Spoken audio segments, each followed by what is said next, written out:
Buenos días. La Organización de las Naciones Unidas para la Educación, la Ciencia y la Cultura, la Asociación Nacional de Universidades e Instituciones de Educación Superior y la Secretaría de Educación Pública les dan la más cordial bienvenida al tercer día del Foro Internacional, El papel de las competencias filosóficas en la educación media superior. Agradecemos la presencia del Dr. Yves Michaud con la conferencia magistral Filosofía, Ciudadanía y Cultura Contemporánea. Filósofo de origen francés con estudios en la Escuela Normal Superior de París, tiene estudios en filosofía, letras clásicas y sociología. Obtuvo el doctorado en Letras y Ciencias Humanas sobre empirismo, análisis y filosofía en David Hume. Es diseñador y organizador de la Universidad de Todos los Saberes, iniciativa que permite convocar a los más destacados científicos y pensadores franceses en una serie de conferencias sobre diversos temas transmitidos en radio e internet.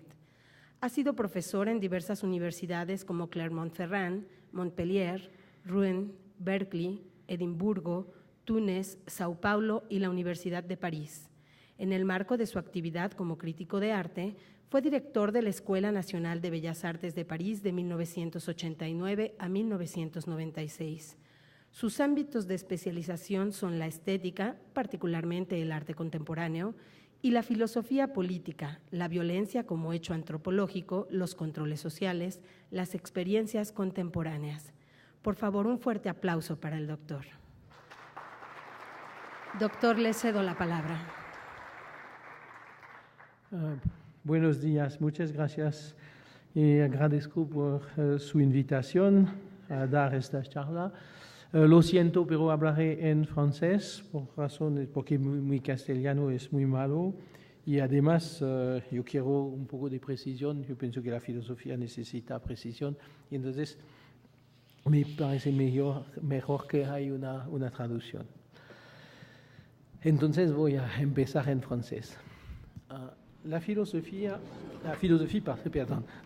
peut être vue de deux manières différentes sans que l'on mette en doute son unité. D'un côté, elle est une suite de constructions dogmatiques et de systèmes plus ou moins achevés et cohérents.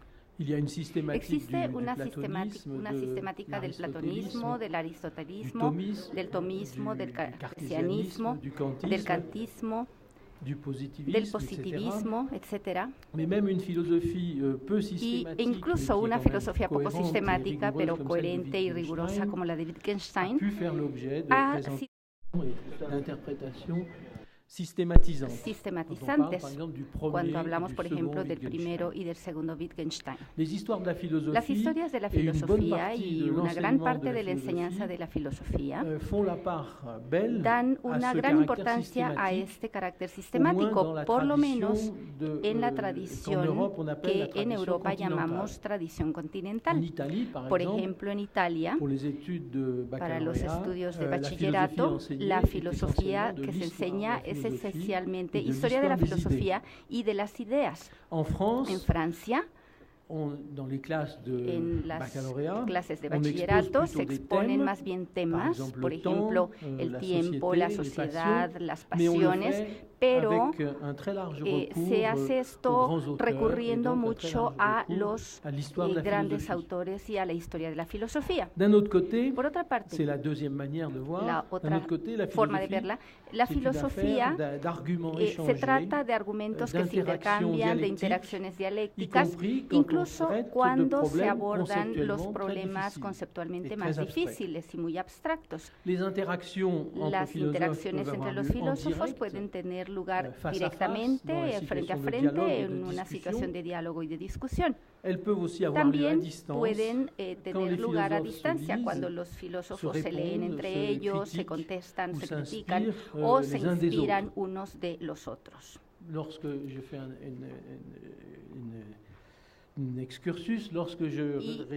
Cuando yo redacté mi tesis, yo pensaba que constantemente estaba en interacción con David Hume y la gente de su época. Decir que hay interacción dialéctica es decir que no hay obscurantismo filosófico de principio. Hay que darse cuenta hasta qué punto es fuerte esta idea, porque en filosofía todo está abierto y se ofrece a la discusión y a la reflexión, y nunca hay nada que sea indiscutible, incluso las filosofías más oscuras o que pueden parecernos más difusas. Por ejemplo, Heidegger también se puede discutir de manera racional. Las interacciones que he mencionado exigen un método que puede ser pensado, que se puede enseñar, reflexionar y sobre todo se debe poner en práctica. Ese es el campo de la dialéctica y de la retórica o de la teoría de la argumentación incluso. Todos los filósofos, ya sea en manifiestos teóricos o en su propio enfoque, abordan este método. Por ejemplo, está presente en los diálogos socráticos de Platón o también de manera como acto en la forma de escritura tan repetitiva de Kierkegaard, para tomar dos ejemplos que se oponen. A veces el método se tematiza directamente en obras como en el discurso del método de Descartes o el Tratado de la Reforma del Entendimiento de Spinoza. O bien, recuerden también la última parte muy breve de la crítica de la razón pura, que se llama teoría trascendental del método. He dicho que no hay obscurantismo filosófico, pero voy a dar un contraejemplo como ilustración. Hace algunos años, un profesor de filosofía de preparatoria en una preparatoria del sur de Francia, cerca de Cannes, en Grasse, una ciudad muy renombrada por sus perfumes. Un profesor de filosofía pues me decía que después de que expuso algunas ideas de Santo Tomás de Aquino en su clase con adolescentes, y él lo criticó, ¿no? Y después en el descanso un alumno de África del Norte y musulmán vino a verlo y le dijo, con muchísimo respeto, le dijo: si tu Santo Tomás de Aquino realmente es santo, no lo puedes criticar. Es un hajj, entonces no lo critiques. Es verdad que para un filósofo europeo que está acostumbrado a las discusiones teológicas, como en la tradición europea, pues le sorprende mucho y le perturba saber que sus colegas del Magreb no tienen una teología musulmana y que no hay nada que discutir en materia de teología, precisamente porque la discusión filosófica del dogma está prohibida. Ahora, si el contenido dogmático de la filosofía expone verdades y se pide que uno lo suscriba, y sabemos que las controversias entre filósofos pueden ser terribles, esa decisión siempre depende de una argumentación que quiere ser y que debe ser persuasiva. Esta argumentación se puede retomar, se puede ajustar, corregir, para tomar en cuenta contraargumentos y las objeciones. Desde este punto de vista, vean ustedes las meditaciones metafísicas de Descartes, que llevan todo un cortejo de objeciones y respuestas de Descartes a esas objeciones, y esas objeciones y respuestas, para mí son un modelo de ajuste argumentativo.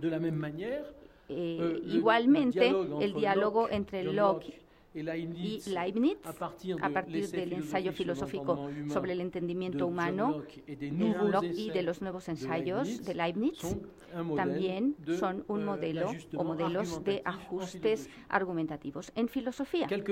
A veces esos ajustes pueden hacerse dentro del discurso del filósofo. Por ejemplo, el modo de razonamiento de Wittgenstein, a base de preguntas que se plantea a sí mismo con sus hipótesis, experiencias con ideas, etcétera. Ahora bien, el aprendizaje de la retórica y de la dialéctica tiene un alcance más amplio que el avance de la reflexión filosófica. Esa experiencia la tenemos todos con los alumnos, incluso afortunadamente con colegas también.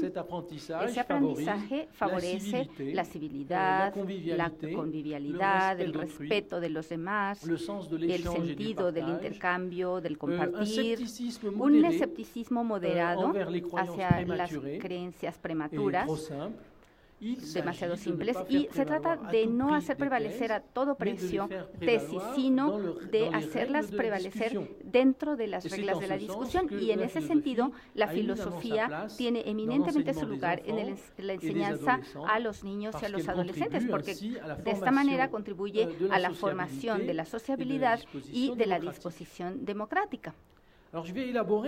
Voy a elaborar un poco más esas afirmaciones, pero antes quisiera desviarme un poco por la noción de cultura, que les puede sorprender, pero me parece que es muy simplista proyectar directamente los efectos de la interacción filosófica sobre la vida social, diciendo de manera muy abstracta que la filosofía contribuye a la formación de la sociabilidad y del espíritu democrático. Es verdad, pero la intervención de la filosofía en la vida social siempre se realiza a través de una cultura.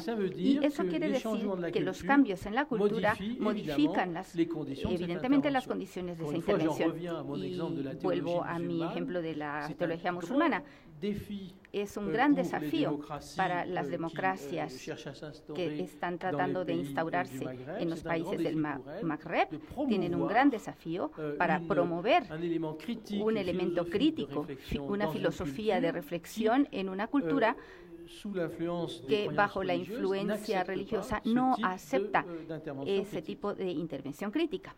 Y me semble que la naturaleza de la cultura contemporánea crea un marco nuevo, con nuevos desafíos para la reflexión filosófica. Voy a partir de algunas definiciones bastante simples, sobre las cuales creo que ustedes van a estar de acuerdo, y después voy a hacer una elaboración sobre los cambios en la cultura contemporánea, algunos cambios.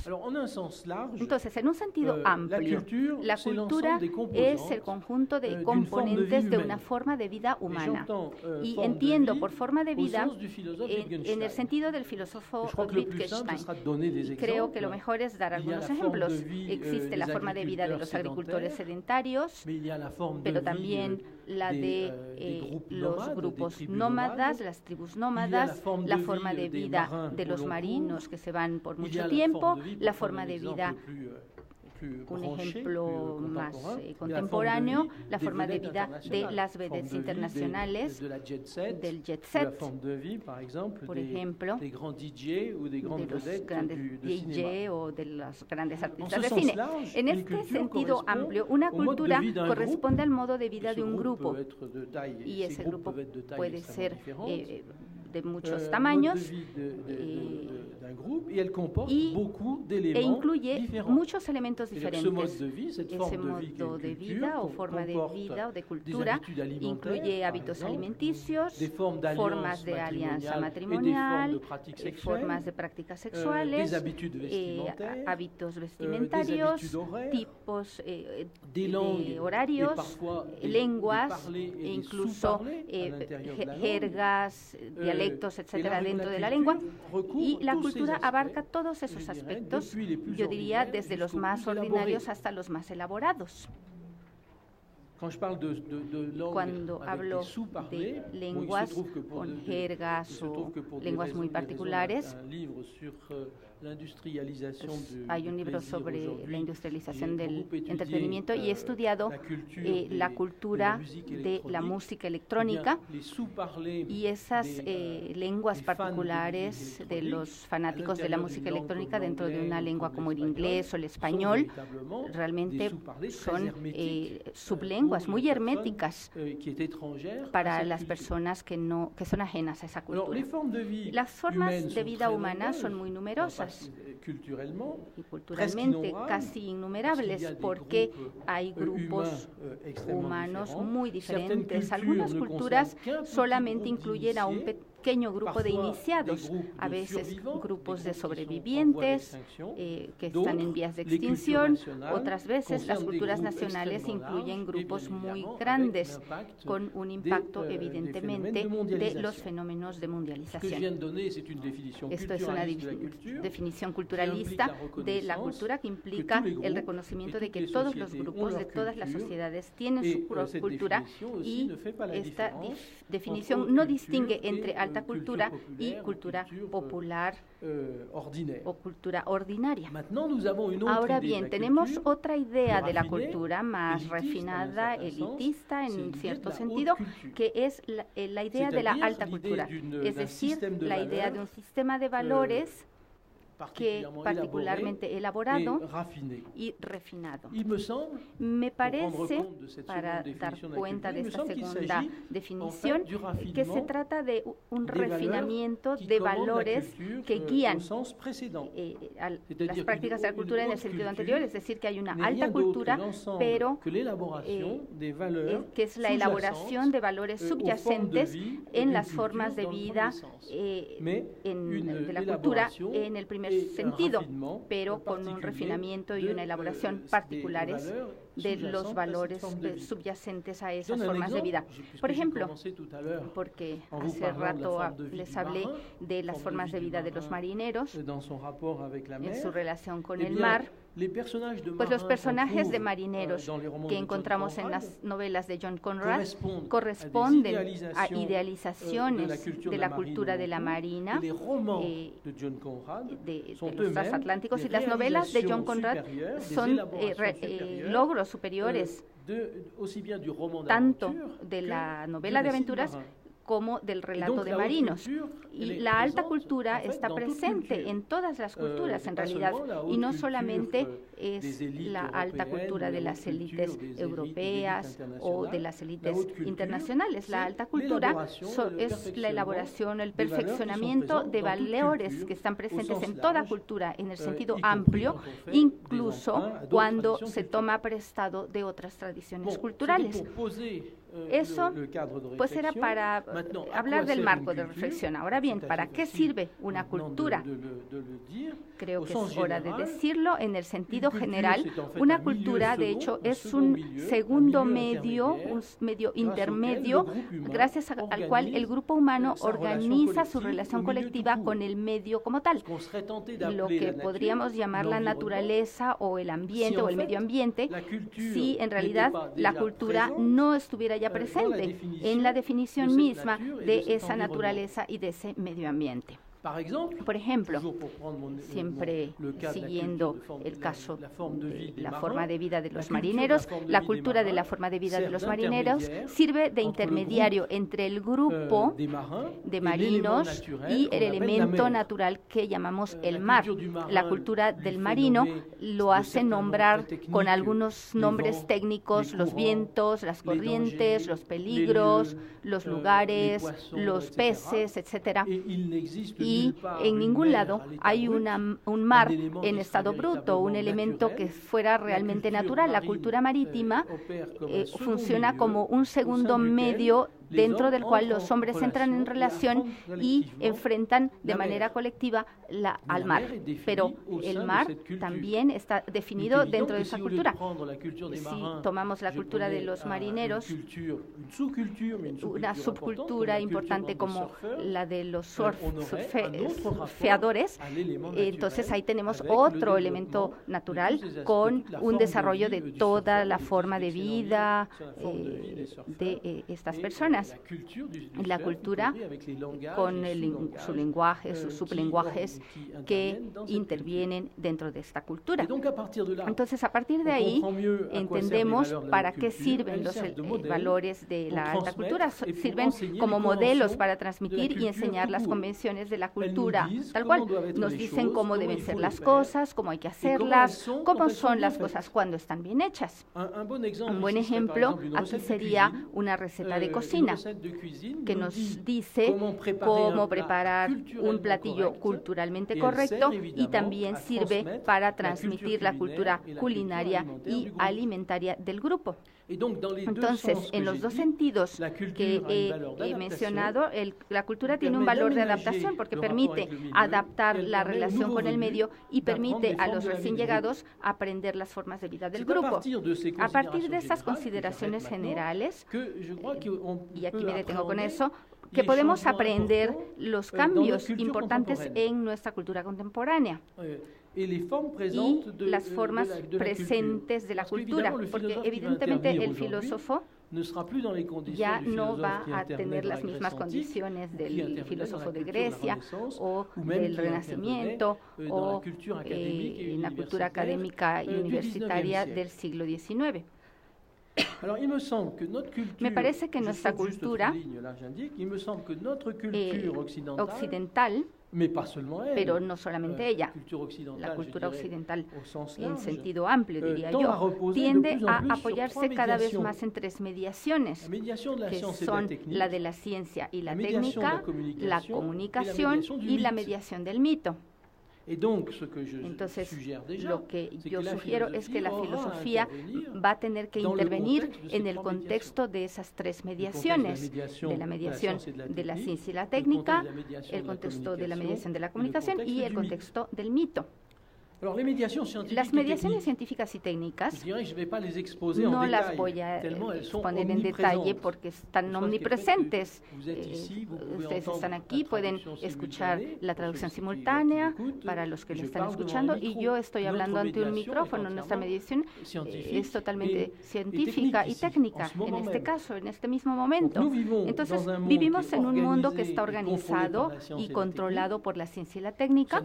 Esto no quiere decir para nada que el control sea total. Pensemos solamente en los problemas ecológicos, en las catástrofes nucleares o en la violencia internacional.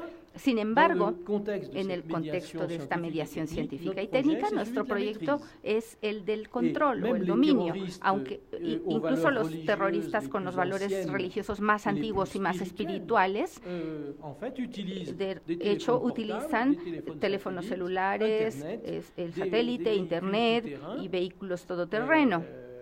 Y usan todos los recursos de la técnica y de la tecnología. Tenemos medios técnicos considerables y contamos también con las prácticas y la cultura simbólica que van de la par. Por ejemplo, algo que nos afecta a todos.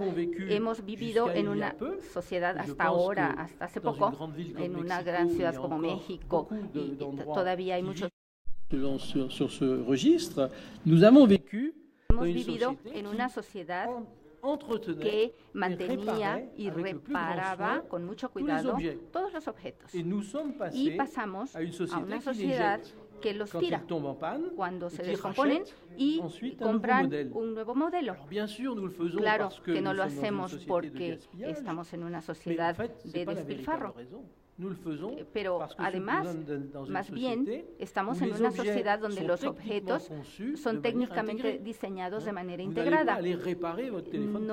Su celular no lo van a reparar, es muy complicado entrar en esa máquina, lo van a cambiar cuando se descompone. Entonces, tenemos objetos técnicamente integrados y hay que renovarlos, hay que sustituirlos, no repararlos. Además, también nuestra relación con la vida y con el cuerpo. Pensamos que las enfermedades se curan. Y hace poco, en el avión, yo estaba leyendo una novela de Stendhal, el médico de Stendhal está ahí para hacer como si estuviera ahí. Ahí dicen, el enfermo se va a morir o no va a morir. Y ya, su capacidad de intervención es cero. Nosotros pensamos que las enfermedades se curan, que los cuerpos se reparan y que si el cirujano fracasa en una operación es porque cometió una falta profesional y entonces lo vamos a demandar pensando que tiene una obligación de resultados. También tenemos la cultura simbólica. que va junto con la ciencia y la técnica. Por ejemplo, en lugar de la infografía o el diseño gráfico, la visualización informática de los datos. Constantemente en los periódicos y en la televisión vemos objetos que son imágenes que se producen, que se fabrican a partir de datos numéricos, pero la contrapartida real de la imagen no existe. También tenemos, por ejemplo, el paso de nuestra sociedad de lo escrito a lo oral, y por eso discutimos en un momento, creo que falta mucho la forma oral, porque la forma escrita para las jóvenes generaciones sobre todo ya no es tan pertinente. También hemos abandonado la frase o la expresión de las emociones por iconos y ideogramas, los smileys que pueden poner en sus mensajes, o también la sustitución por la video de un testimonio, para decir que pasó ya no es un testimonio escrito lo que va a contar, sino el video en YouTube, aunque no se vea nada en el video porque pues la imagen tiembla, etcétera, se mueve. Entonces, la segunda mediación, nuestra cultura es cada vez más una cultura de la comunicación y de la red. Todos los puntos del mundo, en principio, están conectados a través del correo, la logística, management, ¿verdad?, del teléfono, Internet, evidentemente, y por medios más materiales como los aviones, los bancos, los medios inmateriales como los circuitos financieros, y todo eso forma una gran red en la que nosotros somos un punto y que nos conecta todo eso. Tenemos información de todo, en principio, nos comunicamos cada uno con nuestro prójimo, no en un sentido cristiano, sino como un vecino virtual. Y también aquí el tema no es que el mundo esté o no globalizado, pienso que está menos globalizado que lo que creemos, pero nuestra cultura nos hace creer y además actuamos como si fuera cierto. Piensen, por ejemplo, en el poderío de las redes sociales. También su influencia positiva y negativa. Por ejemplo, permiten una comunicación entre los ciudadanos cuando un régimen opresivo quisiera prohibirlo. Por ejemplo, en el caso de las redes sociales durante la revolución de la primavera árabe en Egipto, en Tunisia, ahora en Siria también, pero los efectos negativos también, o menos interesantes, también son muy reales, porque permiten a los niños ponerse en un escenario, exhibirse, también que les tomen el pelo, que a uno le roben su identidad o que los cortejen a uno sexualmente. Par-dessus tout ça, flotte une culture des por encima de todo esto hay una cultura de mitos. Todos los antropólogos hicieron notar, desde el más ilustre como Claude Lévi-Strauss, hizo notar que el hombre es un animal de mitos, un animal que se cuenta historias para contar cómo son las cosas. Algunos incluso dicen que los mitos son universales, y era la tesis de la teoría de Lévi-Strauss.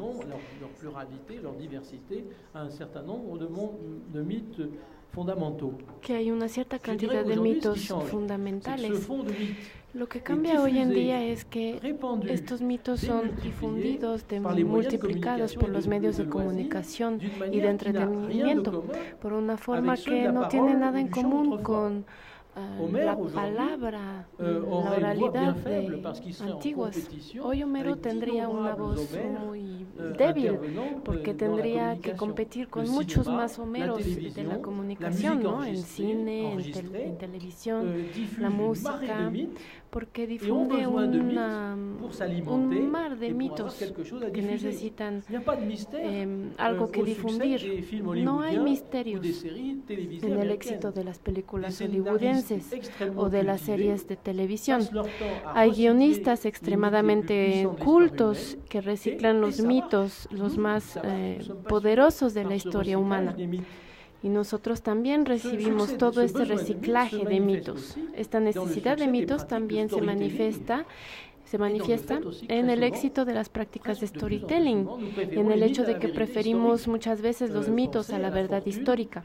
Piensen en las teorías del complot para explicar la historia reciente.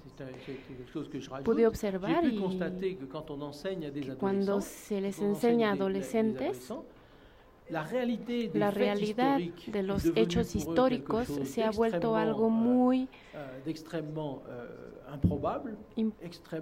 imposible, digamos, increíble. Porque los personajes de los juegos de video, de las historietas, son mucho más reales, más cercanos a su cultura mítica que los personajes históricos. Estas dominantes de la cultura globalizada se mezclan más o menos y más o menos bien con las dimensiones locales de la cultura. Todavía hay culturas locales que son impermeables a la mediación científica, cada vez hay menos. Hay otras que son cada vez menos, son impermeables a la mediación de la comunicación o a la mediación mítica. Pero digamos que estas tres mediaciones tienden a contaminar, a compenetrar. No me gusta la palabra contaminar porque indica una patología y aquí no se trata de eso. Se trata de invadir todas las culturas locales. Y en este sentido es en que podemos hablar de globalización de la cultura. Se podrán dar cuenta, por ejemplo, en el hecho de que hay ciertos temas científicos, por ejemplo, el tema de los organismos genéticamente modificados o las investigaciones biotecnológicas en células madre, se han vuelto cada vez más comunes. Poco importa si la gente está a favor o en contra, pero se implementan en la cultura cívica. Fui muy esquemático. Les pido una disculpa. Quería mostrar un marco en el cual la intervención filosófica se desarrolla.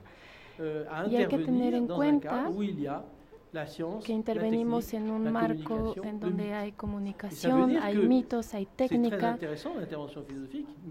Es muy importante esta intervención filosófica, pero es muy difícil para el filósofo de hoy intervenir en un contexto cultural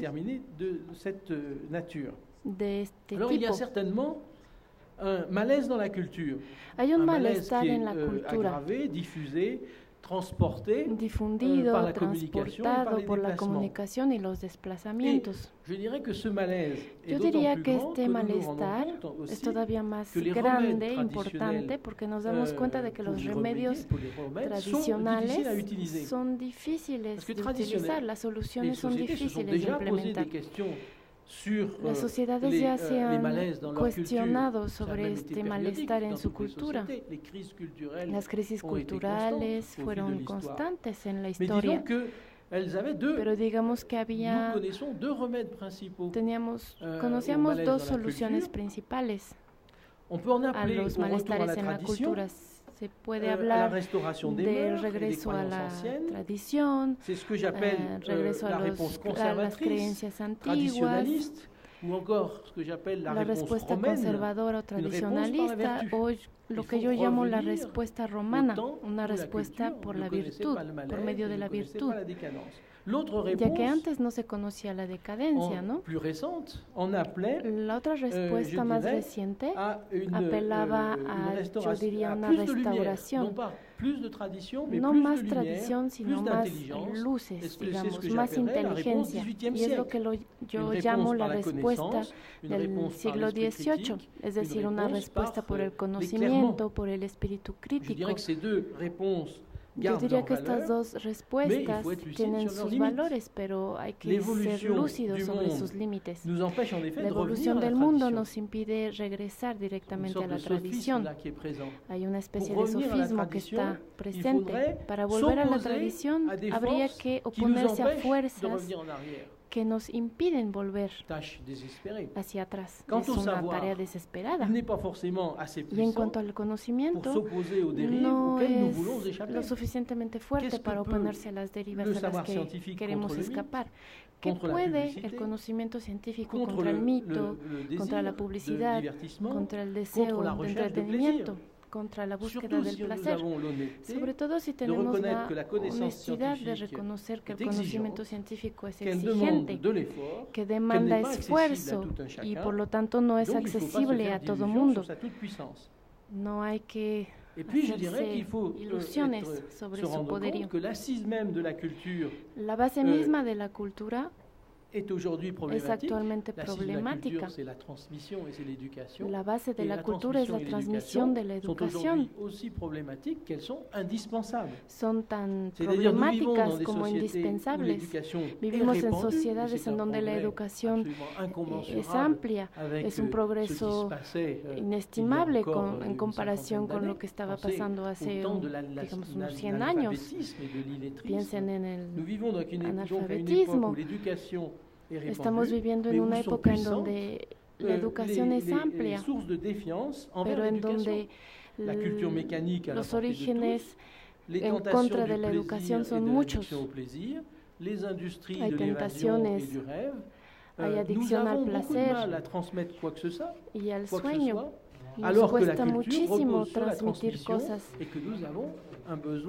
mientras que hay una necesidad imperativa de transmitir conocimiento. La paradoja de nuestra sociedad, y no es la única, es que se basa cada vez más en el conocimiento, y es lo que se llama el capitalismo cognitivo, por ejemplo, reposa cada vez más sobre el conocimiento, pero cada vez nos cuesta más trabajo transmitirlo.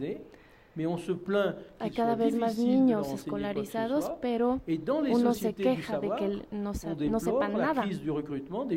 Se lamenta la crisis de la contratación de los investigadores jóvenes. Una vez más, este marco es un poco esquemático y yo creo que no es tan pesimista de la situación. Pero en relación con esto voy a reflexionar sobre la filosofía en la enseñanza media. Voy a hablar de la filosofía en la enseñanza superior, sencillamente. El nivel de bachillerato. Me parece que deben haber tres tipos de objetivos en esta enseñanza. Primero, favorecer una reflexión filosófica, es decir, conceptual e intelectual, más que concierne el sentimiento o la creencia. Debe ser una reflexión que sea útil al desarrollo personal y cívico a través de la maestría de capacidades de análisis, de argumentación y de contextualización de las cuestiones. Este primer punto es un punto más de contenido que de método. Hay que favorecer una reflexión filosófica para desarrollar capacidades de análisis, argumentación y contextualización de cuestiones. El segundo objetivo es contribuir a la toma de conciencia de la pertenencia a una cultura particular a través algunas de sus realizaciones, a la vez que se inscribe esta cultura en el marco mundializado, en donde no se puede no situar. En tercer punto, hay que contribuir a un enfoque transdisciplinario de los problemas científicos, técnicos y de sociedad en su actualidad. Es lo más interesante hoy de la investigación científica, es que muchas veces es transdisciplinaria. Implica varias disciplinas que muy seguido no está organizada. En la Universidad de Todos los Saberes había yo organizado una serie de conferencias sobre el trabajo científico en las interfaces. porque desde hace 50 años la mayoría de los grandes descubrimientos científicos se hacen de forma improbable, digamos inesperada, en relación con la división disciplinaria universitaria. Yo diría que para ello hay que concebir una filosofía y una pedagogía renovadas. El alumno, el estudiante debe desarrollar costumbres, hábitos de análisis, de argumentación, de abstracción y de generalización en el enfoque de los problemas sin caer en el verbalismo. El estudiante además debe hacer esto lo más seguido posible a partir de los conocimientos y de las prácticas que ya dominan, tanto en ciencia, en artes, en economía, en historia y en humanidades. Además hay que hacerlo a partir de las grandes escuelas de pensamiento filosóficas, realismo, empirismo, idealismo, materialismo, como se definieron en la disciplina filosófica. En relación con este punto, que podrá parecer reaccionario porque hoy se reconoce el carácter inevitable del relativismo. No me opongo a esto, pero yo creo que en una época de desorientación de los espíritus, de las mentes, tanto en términos cronológicos que de estructura intelectual, hay que dar una nueva oportunidad a la construcción de las ideas, para permitir a las mentes que se estructuren. En el fundamento de la filosofía hay una parte dogmática de la historia de la filosofía para explicar las etiquetas, las designaciones, las doctrinas, digamos las grandes líneas. Y yo diría que este aprendizaje también debe dar lugar a las filosofías no occidentales, filosofías orientales, que constituyen el marco de reflexión de una parte muy importante de la humanidad y que lo siguen constituyendo. Un viejo profesor francés me decía que cuando hicimos las reformas universitarias en Francia después del 68, prácticamente en todas las universidades se eliminaron se dejaron morir la disciplina que se llamaba filosofía comparada. La disciplina llamada filosofía comparada, que consistía en enseñar filosofía indias, chinas, hindúes, budistas, japonesas, etc.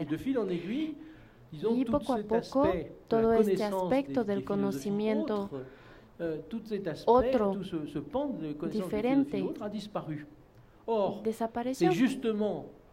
Y justamente es con la mundialización de estos últimos 20 años que la necesidad de un conocimiento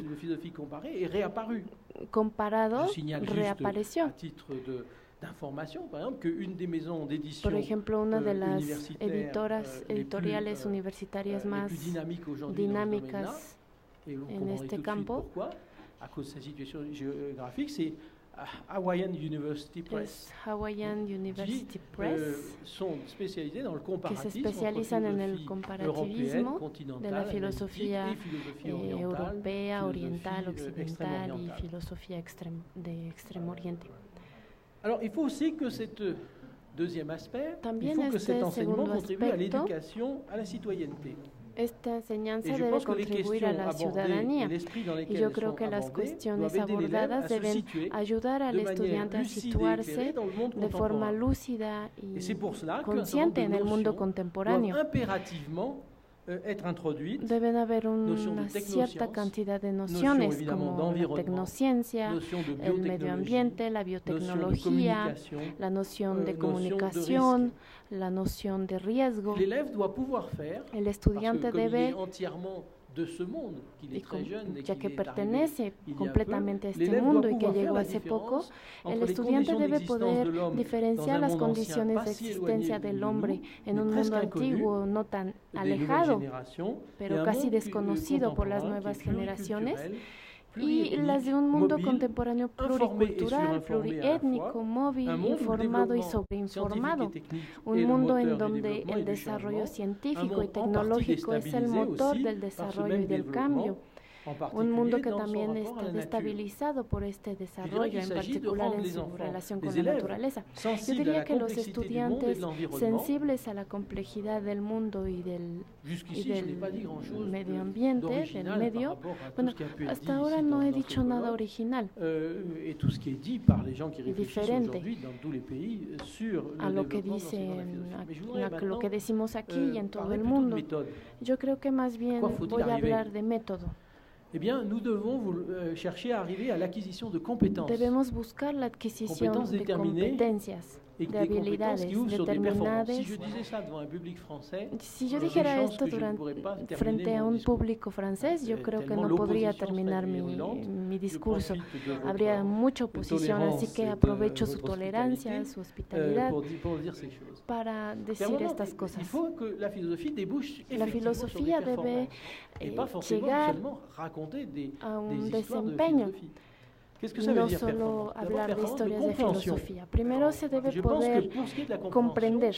En cuestión de comprensión, yo creo que una enseñanza en filosofía exitosa debe permitir que los estudiantes comprendan un texto abstracto y argumentado, no forzosamente de filosofía, pero debe poder identificar las afirmaciones, el hilo de la argumentación, las ilustraciones o ejemplos que sirven a la persuasión, las intenciones, y también el estudiante debe poder reformular este texto con otros términos, presentando sus articulaciones y sus resultados, incluso los erróneos.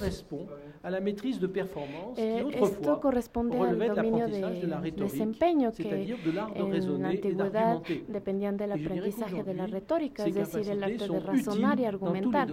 Estas capacidades son útiles en todos los campos de actividad profesional. Por cierto, la mayoría de los estudiantes del siglo XVII o XVIII, incluso en el siglo XIX, habían recibido formación y enseñanza en retórica, que era enseñanza de primera calidad, y lo habían recibido a una edad muy temprana. Por ejemplo, David Hume fue a la universidad a los 12 años. Bueno, hay que decir que la esperanza de vida no era muy grande, ¿no? Pero la madurez se explotaba al máximo. Ese es, por ejemplo, el desempeño, la capacidad de comprensión. Ahora las capacidades de razonamiento y el dominio conceptual. Yo creo que para el dominio conceptual, con un curso de filosofía exitoso, los estudiantes deberían poder identificar o reconocer una cierta cantidad de grandes posiciones filosóficas de la tradición. Por ejemplo, en un texto decir que depende del realismo, del empirismo, racionalismo, idealismo, etc. También los estudiantes deben poder comprender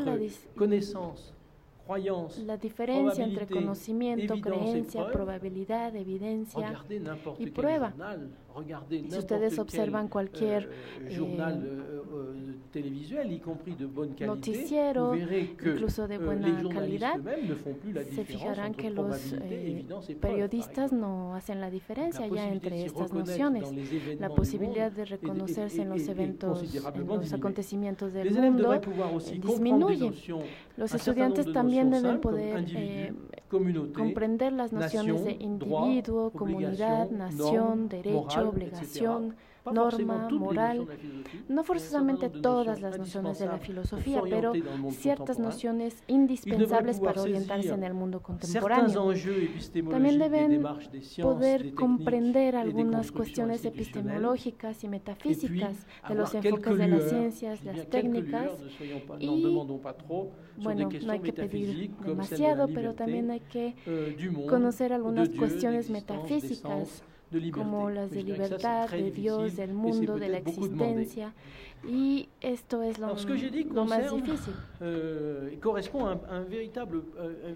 Esto se refiere a un verdadero programa de filosofía que yo he redactado y que era poco peligroso porque es en una república en principio europea independiente, en Andorra, era para Andorra, que me encargó definir reunir y reescribir todos los programas de filosofía de los últimos años de bachillerato y partí de allí.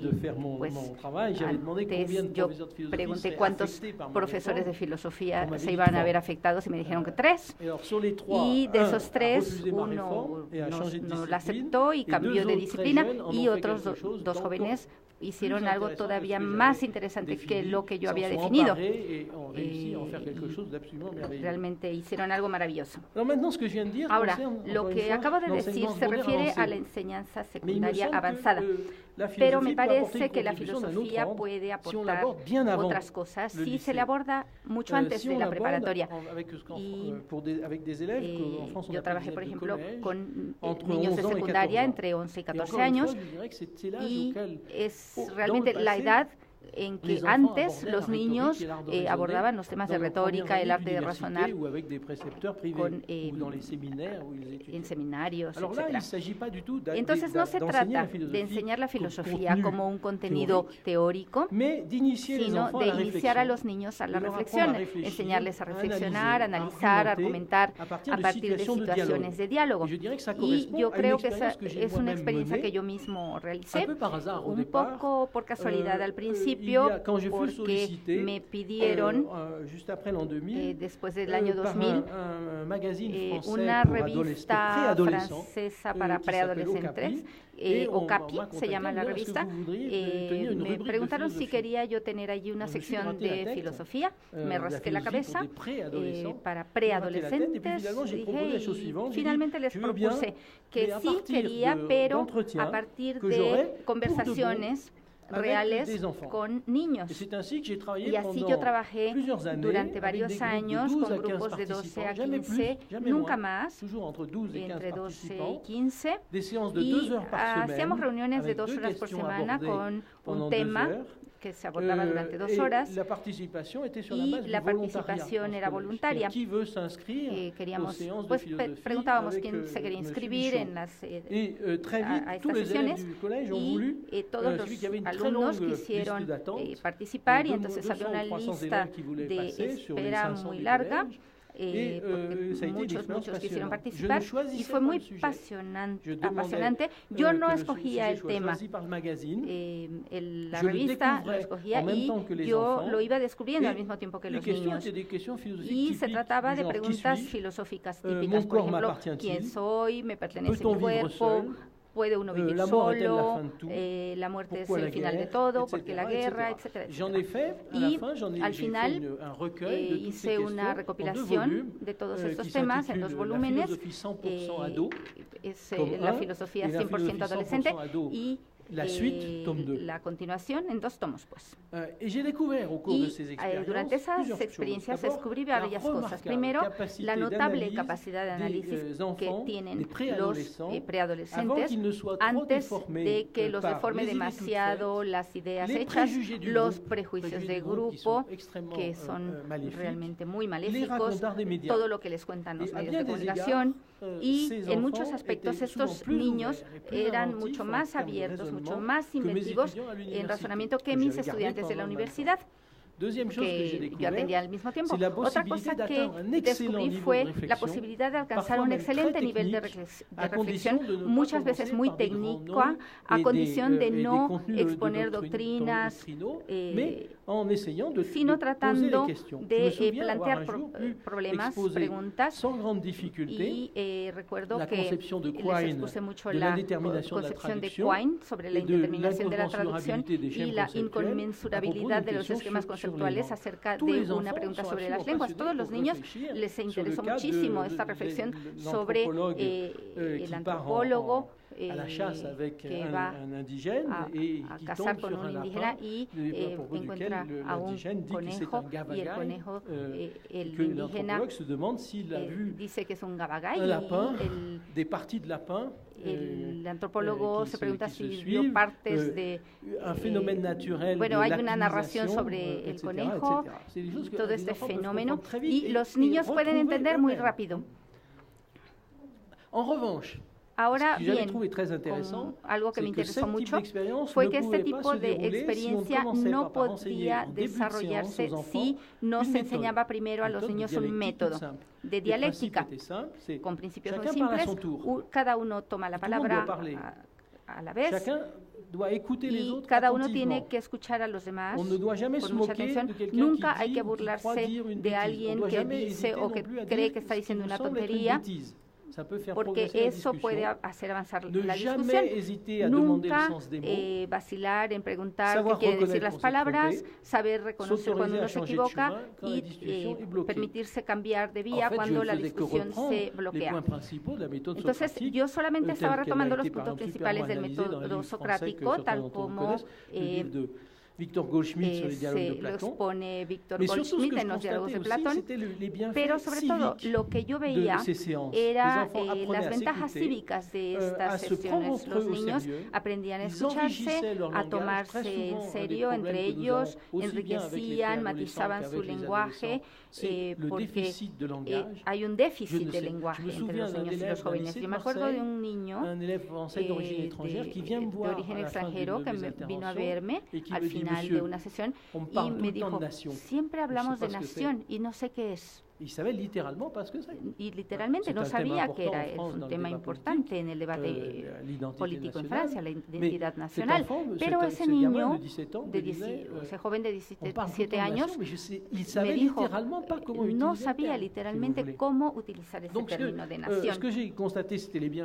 Entonces, hay ventajas cívicas, los niños aprendían a escucharse, a tomarse en serio, enriquecían su lenguaje, desarrollaban su sentido del humor, incluso hacia ellos mismos, abandonaban algunas certidumbres muy hechas, tomaban distancias con los prejuicios y realmente me parecía que estaba participando en una formación cívica y humanista que pues no es una panacea para una crisis de las culturas, es un remedio bastante artesanal. Hay que luchar contra la desinformación y el embrutecimiento de la televisión, pero es una forma de hacer frente a las dificultades.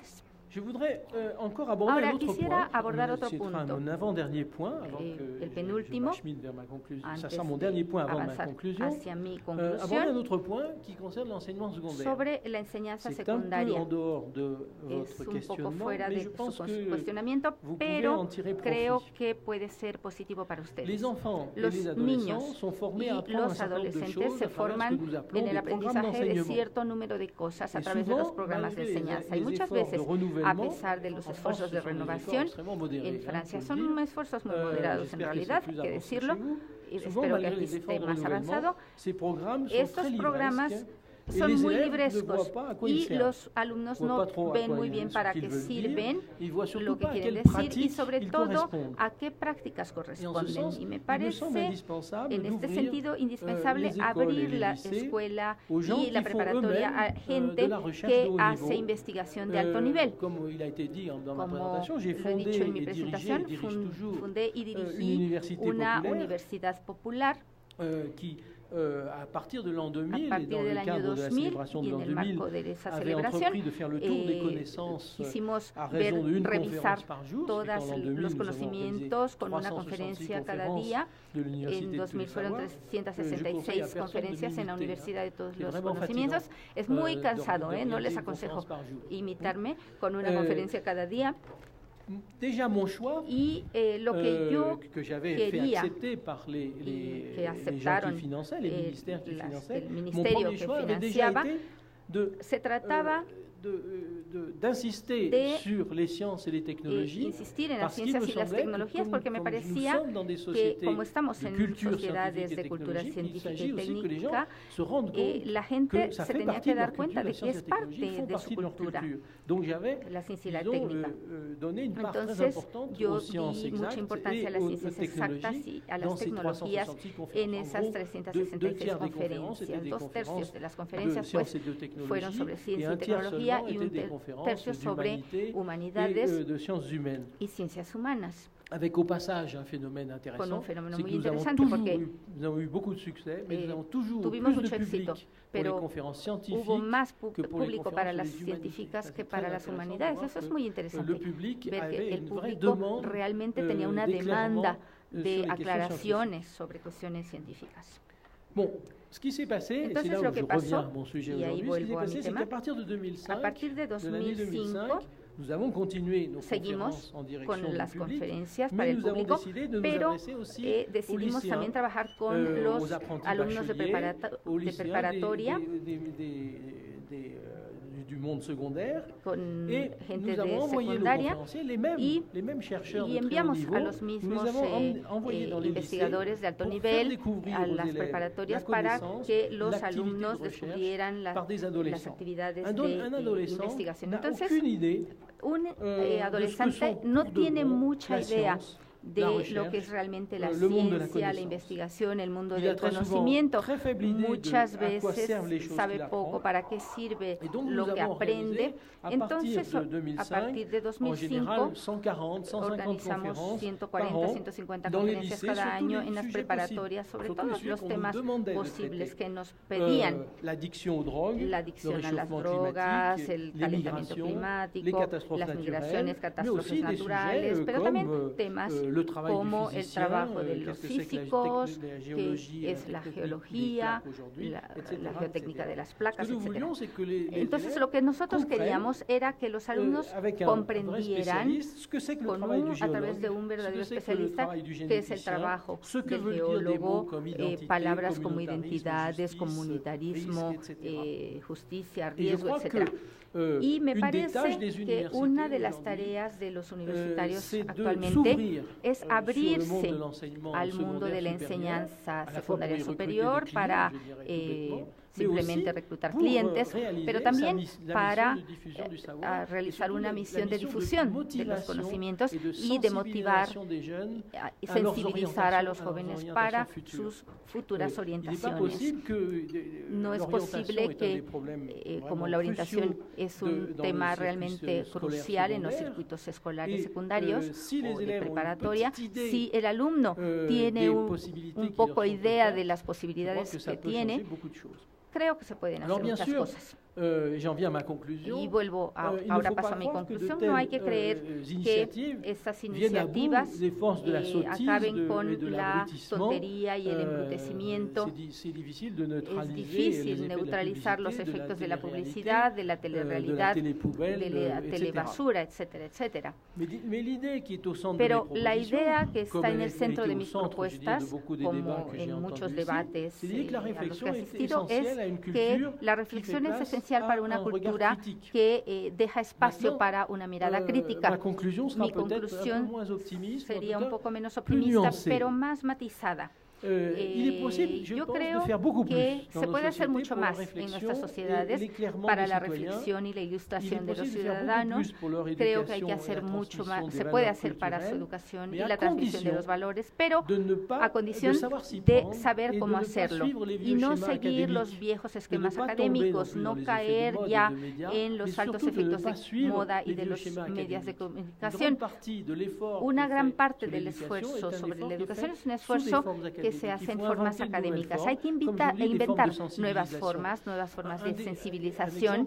très drôle, Un c'est ejemplo, un des grands por chercheurs ejemplo, que nous uno de avons los envoyé grandes dans un investigadores que lycée mandamos d'une a petite ville las française prepas de una perdue, pequeña me disait, ciudad francesa ya perdida, à la fin de me ma decía que conférence, al les final élèves de m'ont mi demandé des conferencia los autographes. alumnos me pidieron mi Et autógrafo. il me disait, c'est Y me quand même dijo bizarre. Et je que lui eso disais, es un poco attends, extraño.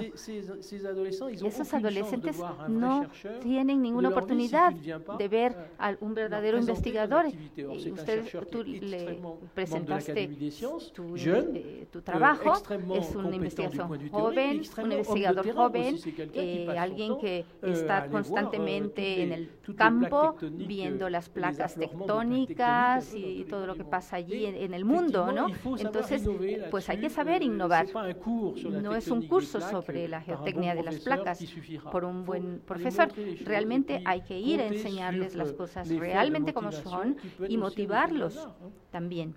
Donc, je crois que Entonces, c'est une creo erreur des que es un gouvernements error de los gobiernos democráticos no hacer suficiente ni de manera inteligente por la educación. El saber no se puede enseñar y difundirse como antes. Ahora bien, hay incoherencias, quedan incoherencias y contradicciones entre los valores que profesamos, y todas las contradicciones no son susceptibles de tener una solución o disolverse a través de la educación o de la comunicación.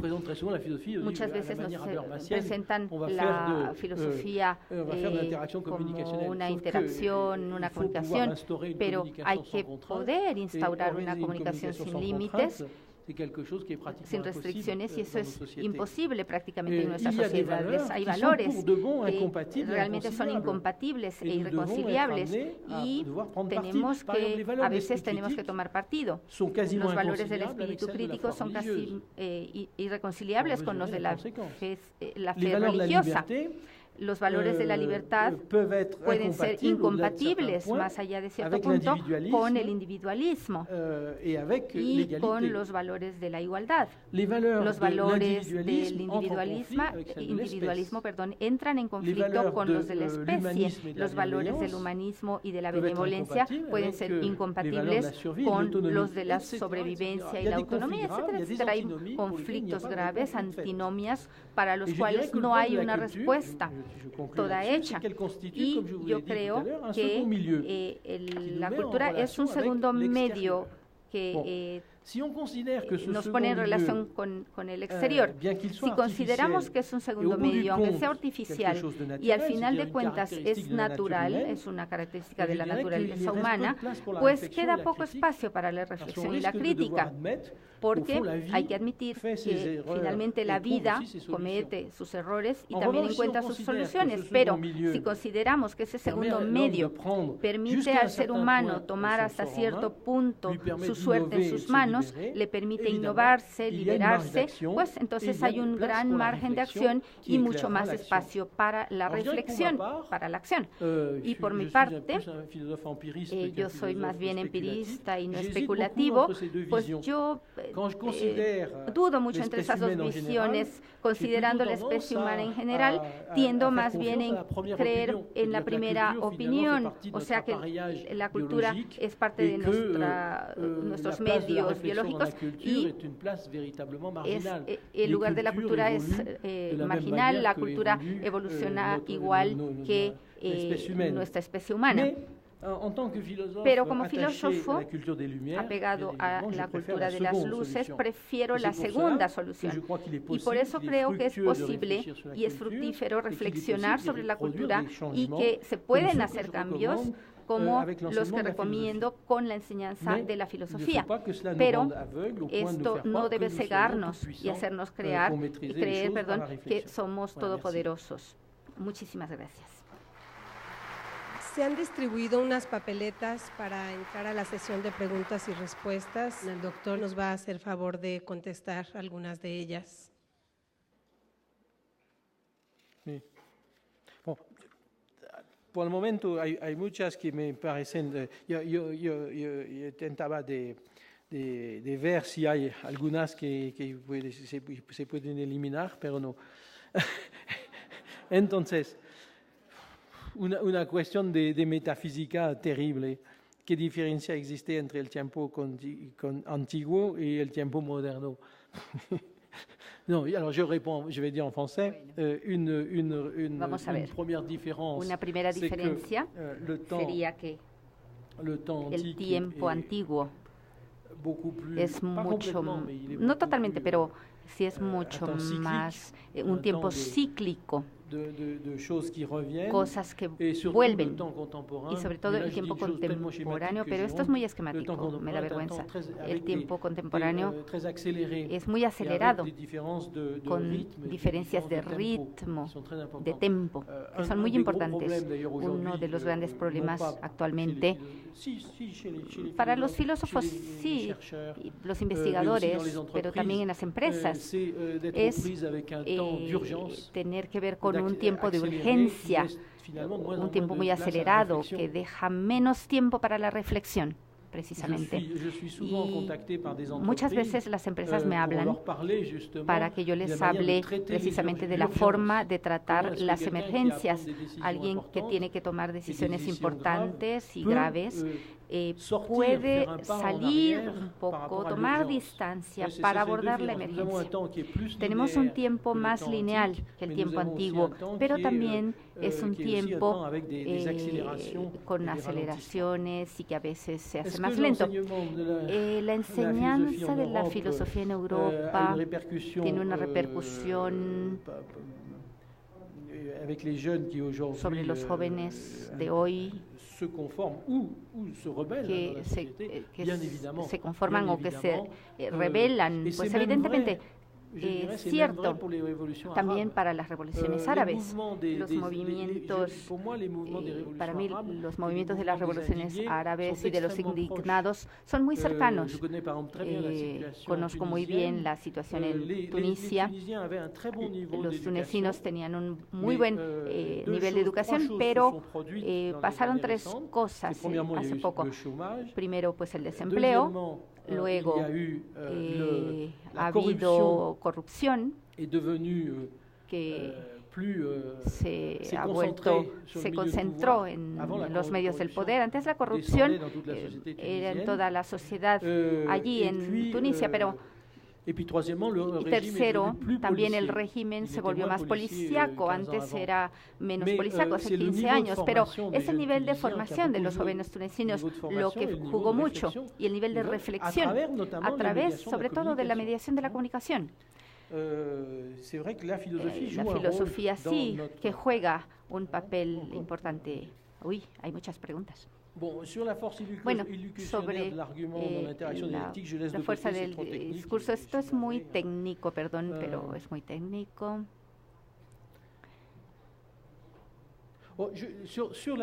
Sobre la diferencia entre sociedad mexicana con una pérdida de valores y la sociedad francesa, bueno, pues ustedes saben que las cosas son bastante parecidas. Precisamente la experiencia con mis alumnos de secundaria mostraba cómo había una pérdida de valores y de referencias, con una demanda de valores y de referencias, pero las evoluciones de las sociedades son bastante cercanas en realidad, porque las determinaciones científicas y sobre todo las determinaciones tecnológicas son muy importantes, sumamente importantes. Por ejemplo, cuando el tiempo que pasa un niño con su teléfono celular, y en todas partes hay celulares, en todas partes los niños la pasan mucho tiempo jugando con el teléfono celular. La solución es hacer como en japonés, hay que hacer libros sobre los teléfonos celulares.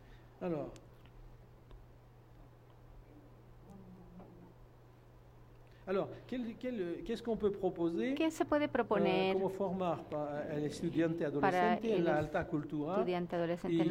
¿Cuál método es el más pertinente? Y el método más pertinente. Yo creo que la alta cultura, pues no hay que formar a la alta cultura, hay que tratar de suscitar un gusto por la alta cultura, hay que favorecer el descubrimiento, la búsqueda, siempre la alta cultura, las ganas de leer, de escuchar música, es un proceso muy largo y hay que comenzar por atrapar las ganas, hacer que nazcan las ganas. No hay una enseñanza de la alta cultura. O si no, pues es por convención y entonces la gente que resulta pues es aparentemente culta, pero pues no, hay cómo hacer nacer el gusto para leer, para ir a exposiciones, disfrutar del arte. Creo que hay que proponer experiencias, hacer que la gente venga. En Francia, por ejemplo, en algunas preparatorias y secundarias de las afueras de la ciudad, pues los autores van y hablan con ellos, hablan de lo que hacen, leen textos, y eso da ganas de tener acceso a la alta cultura. Pero enseñarla como tal, pues no.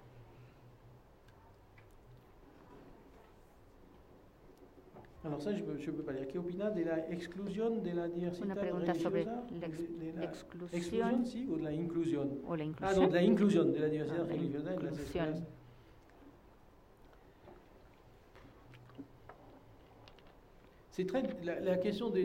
Bueno, el tema de la diferencia religiosa es muy difícil porque, y bueno, son cosas que he visto en las preparatorias, son creencias muy fuertes.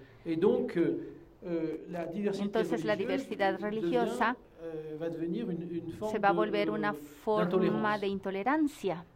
Yo me acuerdo de una conferencia en una preparatoria en París, en el norte de París, sobre identidad y comunitarismo.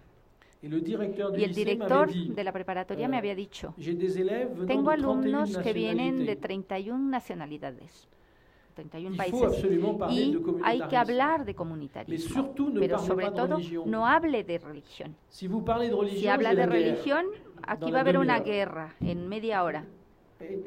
Creo que ese es el problema.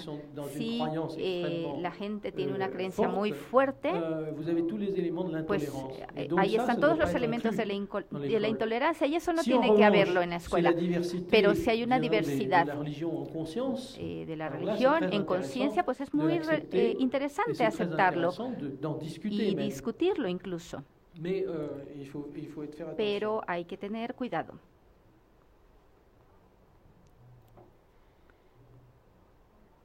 ¿Qué opina de la exclusión de la cultura indígena?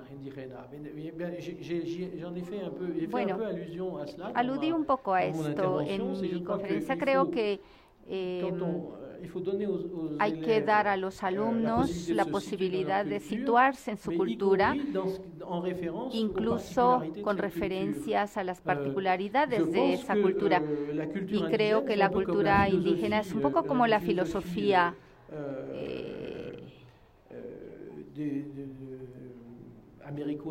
amerindia o indoamericana. Creo que debe ser parte del paisaje. Yo no estoy a favor de reconstituir a fuerza una cultura indígena, pero sí es parte de la concepción de la cultura.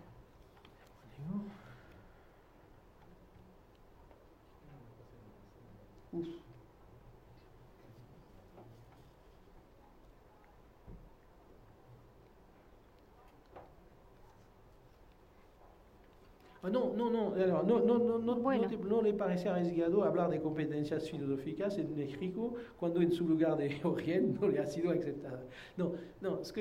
Bueno, lo que yo quería decir sobre este riesgo.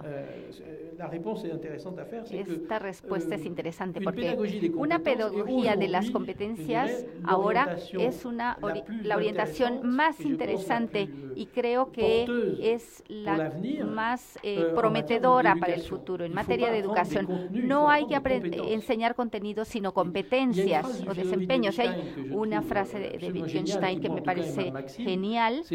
Para mí es muy importante cuando dice, he entendido, ahora puedo seguir. Él lo dice, he entendido y ahora puedo hacer, puedo seguir.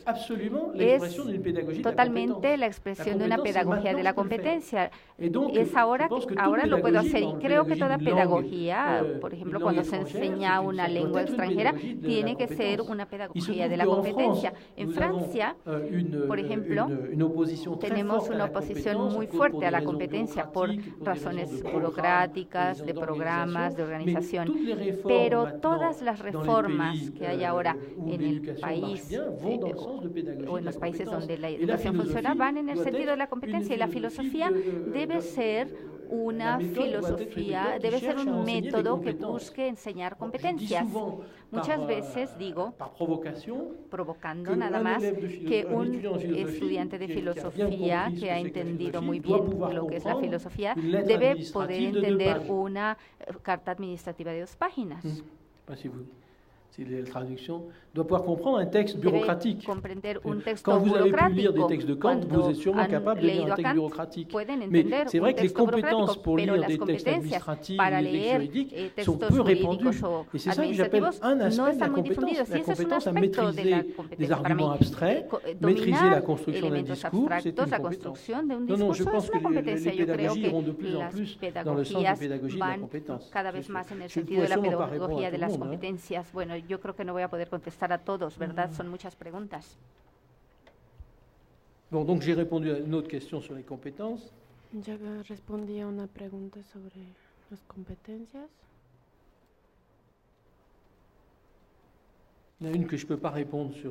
Hay una a la cual no puedo contestar sobre el sistema mexicano, discúlpenme.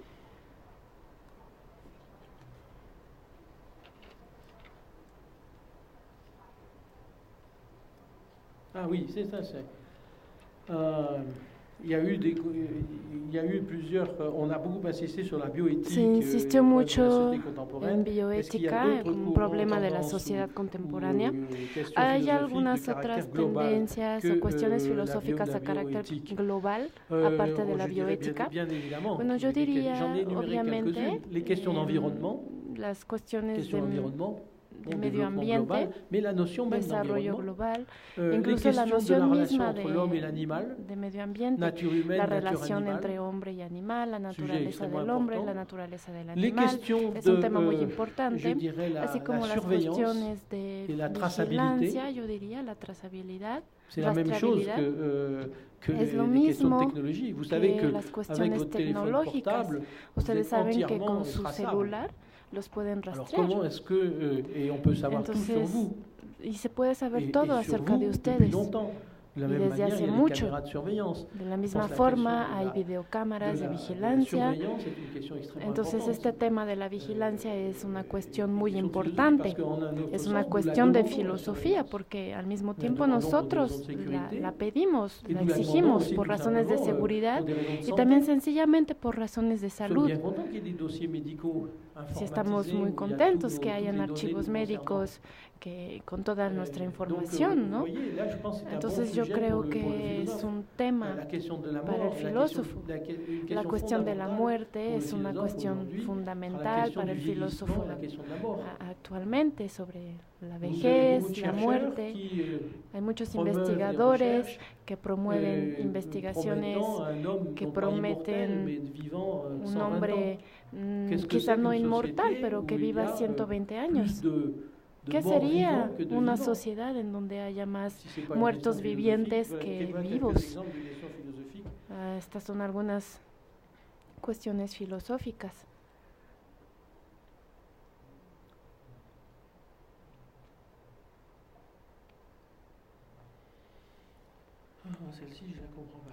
Esta no la comprendo bien. La voy a pasar porque como hay muchas.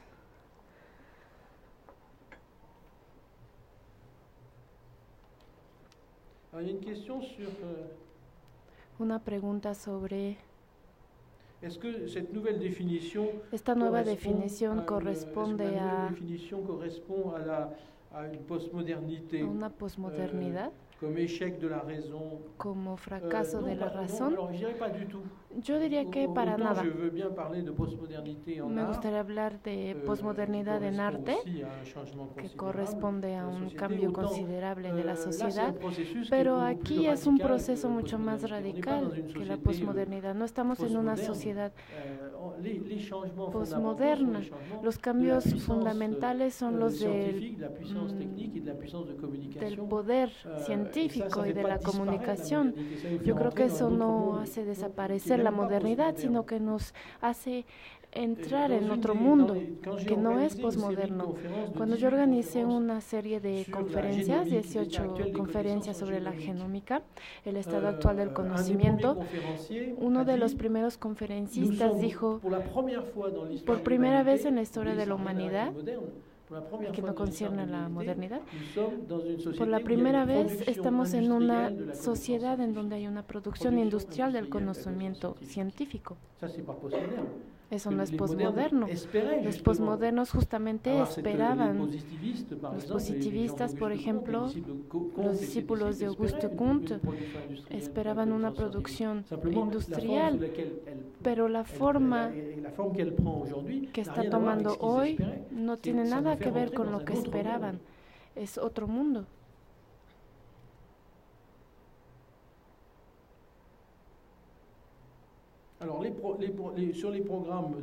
Acerca de los programas utilizados en México, bueno, no puedo contestar porque tendría que conocerlos.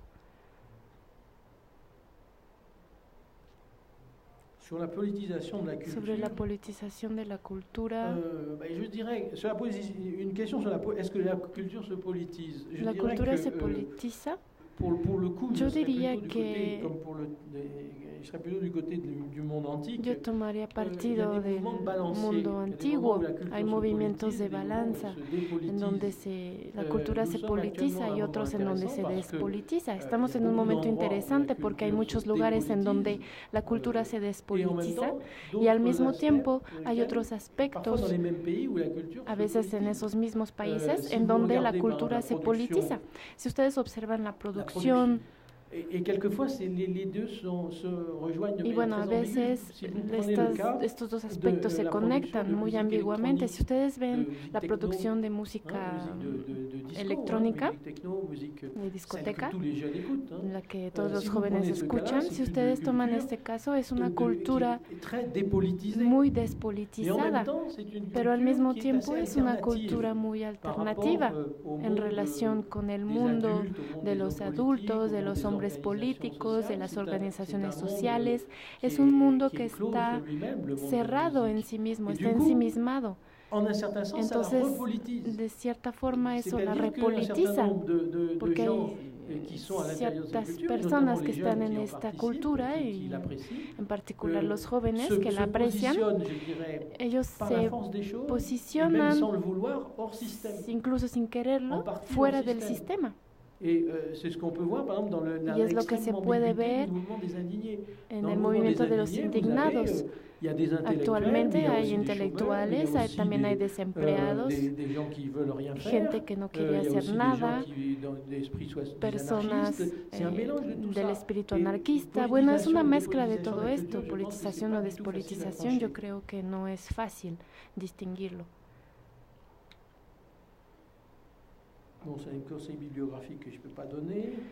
Esta bibliografía no puedo darla. Yo creo que ya vi todas las preguntas. No, je crois que j'ai regardé à peu près tout. Je suis navré pour ceux auxquels je n'ai pas répondu. Lo siento por las preguntas a las que no contesté.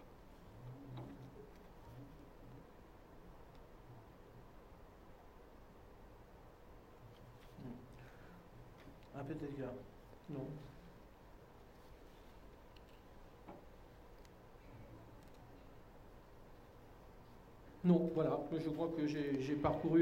Bueno, ya vi todas las preguntas casi.